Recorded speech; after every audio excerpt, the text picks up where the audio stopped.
how to check SEO on WriteSonic. So for this one, let's click on this view all.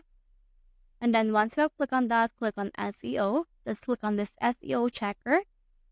And then for this one, you can add in here your content. You can add a text, you can add a link, you can upload a file if you want to as well. So for this one, I'll head over and paste in here my content to the editor.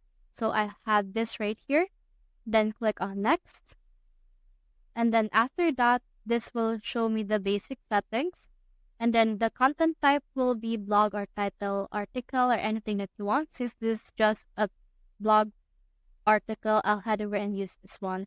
Then click on this next, and then put in here some keywords like dogs, breeds, traits. And then click on this start analysis. It consumes around 2 coins, so just take that in mind. And then just wait for this to actually have a score for your SEO right here. It will also fetch your competitor keywords that you have in this case as well.